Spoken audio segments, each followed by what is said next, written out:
Lunes 13 de noviembre. Lección número 7. Misión en favor del prójimo.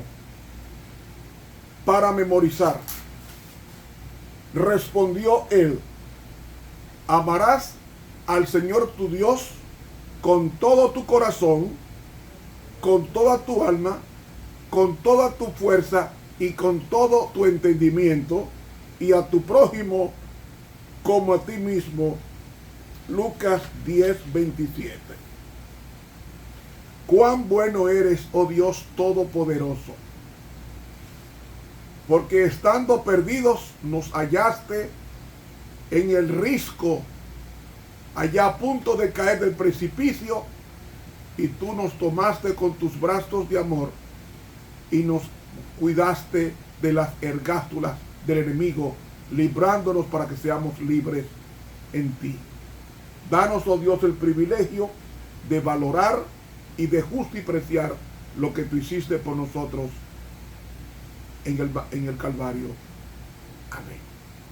Para hoy lunes, el método y la respuesta de Jesús. Ayer nos quedamos que el hombre hace preguntas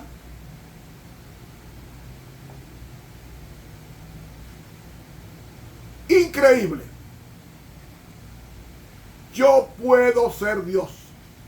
Y le cree al diablo. Oiga, qué pregunta más tonta. Y usted dice, no puede ser tonta. Sí es tonta. ¿Haciendo qué cosa yo puedo heredar la vida eterna? Ese hombre, ese doctor de la ley, sabía que Dios es eterno. Sabía que fuimos hechos a imagen y semejanza de Dios. Sabía que el pecado nos ha dañado la naturaleza. Y ese hombre sabía que Dios es amor, porque todo esto está permeado en el Antiguo Testamento, que la Biblia que él leía, porque no existía en sus días el Nuevo Testamento. Y él lo que leía era desde Génesis hasta Malaquías. Para este hombre, esa era la Biblia. Y esa fue la que citó Jesús. ¿Quién le ha dicho que el cielo se gana por buenas obras? Mire, por más buenas obras que nosotros hagamos, todas ellas están contaminadas por el pecado. Las obras que Dios toma en cuenta no son mis obras, son las obras que Cristo, las obras que Cristo vive, las obras que Cristo hace en mí. ¿Cómo? Sí. ¿Y dónde usted dice eso? El apóstol Pablo dijo en Gálatas 2:20, que es mi texto preferido de toda la Biblia: con Cristo estoy juntamente crucificado, y ya no vivo yo, mas vive Cristo en mí. Ahora, oiga bien que dice: y lo que ahora vivo en la carne, y lo que ahora hago con esta carne, con este cuerpo, lo vivo en la fe del Hijo de Dios, el cual me amó y se entregó a sí mismo por mí. Esas son las obras que Dios acepta. No mis obras, sino las obras que Cristo hace a través de mí.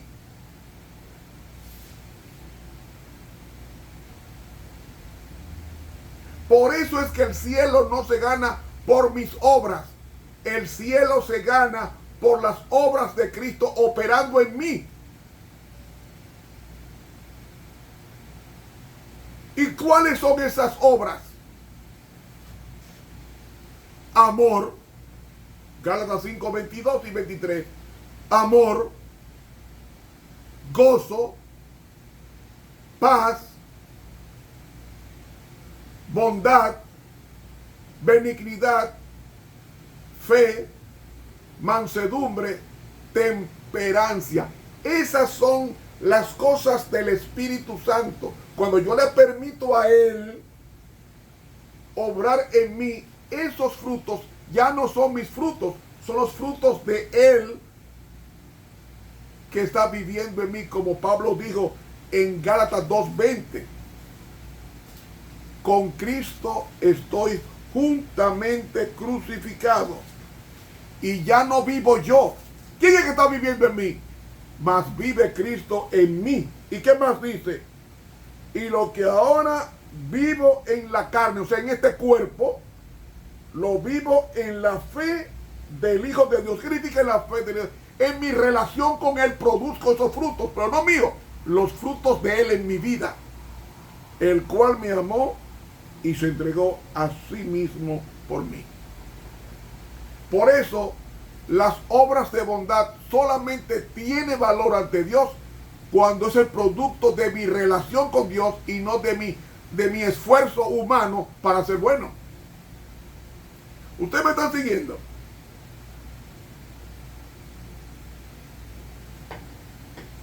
Para ser bueno. De ahí que Jesús diga, Él le dijo, ¿qué está escrito en la ley? Preguntará usted, ¿a qué ley se refiere?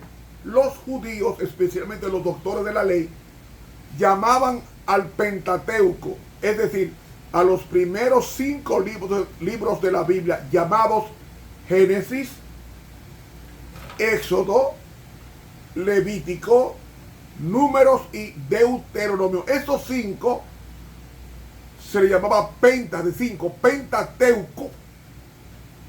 Pues esos 5 libros, para un doctor de la ley, se le llamaba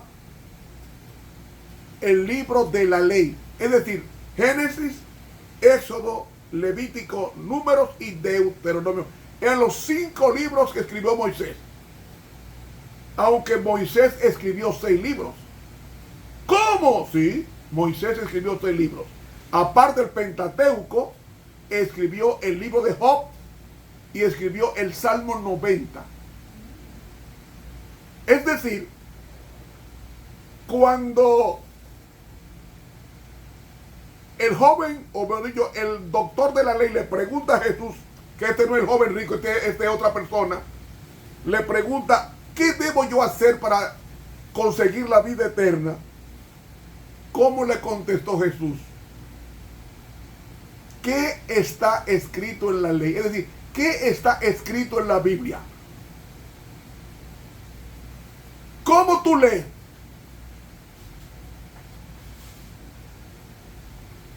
¿Sabe qué está diciendo Jesús con eso?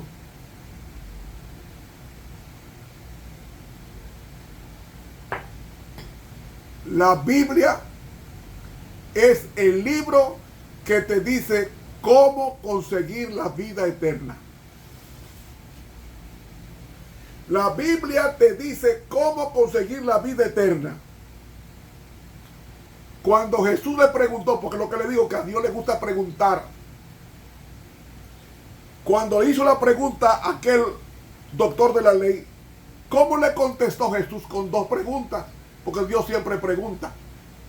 Y el que pregunta es porque quiere aprender o quiere mantener una conversación.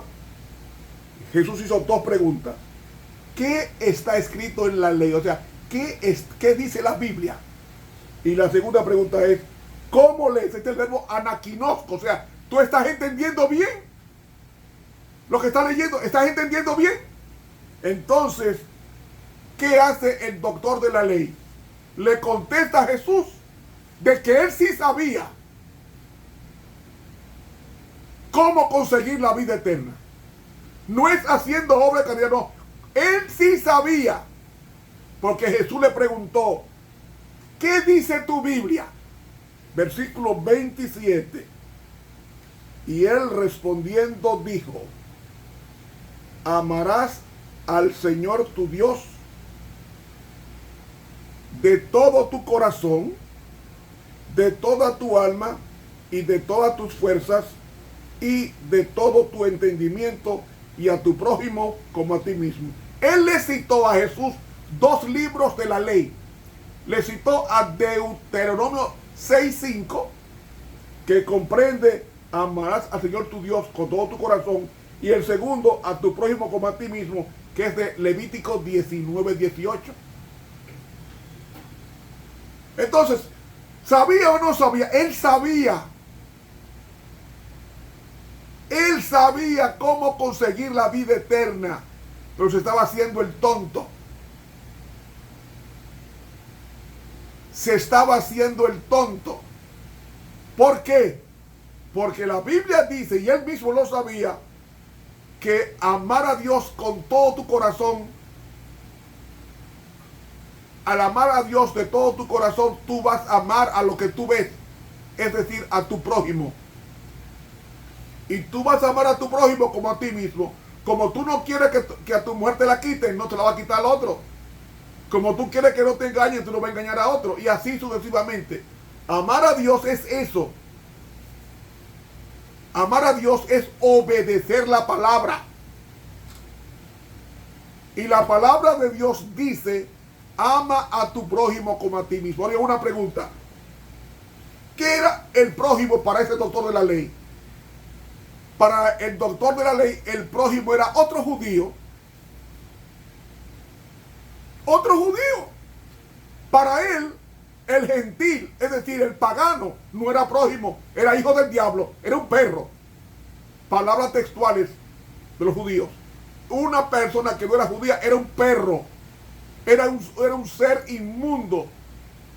¿Recuerda cuando le pidieron a Pedro en Hechos 10, Pedro, mata y come?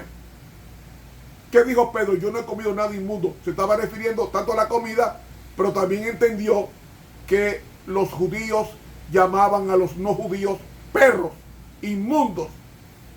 Por tanto, no eran prójimos. ¿Sabe cómo se dice prójimo en griego? Que está ahí en ese texto. Plesíon. Plesíon. Así se llama en el griego prójimo, como está ahí en Lucas 10, 27. Ahora, ¿quiere usted saber lo que significa prójimo en el lenguaje del siglo XXI? En buena gramática, prójimo es próximo. Amarás a tu próximo como a ti mismo. Yo pregunto, ¿quién es mi próximo? Tu esposa, tu esposo, tus hijos, tus hijas, tu mamá, tu papá, tus hermanos carnales. Esos son tu prójimo, tus vecinos, tus compañeros de trabajo, tus compañeros de confesión religiosa cantando los sábados en la iglesia. Ese es tu próximo. Y dice la pluma inspirada que el prójimo es todo aquel que necesita de mi ayuda. Y no necesariamente es ayuda económica. También puede ser ayuda afectiva. Ama. Por tanto, amar a Dios sobre todas las cosas implica obedecer la palabra de Dios que dice, amarás a Jehová tu Dios con todo tu corazón, con toda tu alma, con toda tu fuerza, con todo tu entendimiento, y a tu próximo como a ti mismo. Cuando hagamos esto, hermanos, habremos nacido de nuevo. Porque si tú no amas a quien, si tú no amas a quien tú ves que es tu próximo, tu mamá, tu papá, tus hermanos, tu esposa o tu pareja, mucho menos va a amar a Dios a quien tú no has visto. Y es una burda mentira. Amar a los demás es inclinarse para que le vaya bien, hablar bien de él y procurar de que sea bueno. Hermanos, Que Dios nos bendiga. Para mañana, martes, vamos a estudiar, mañana martes 14, heredar la vida eterna. Suscríbase a este canal de YouTube Ramón Romero. Dele clic a la campanita. Nos vemos pronto.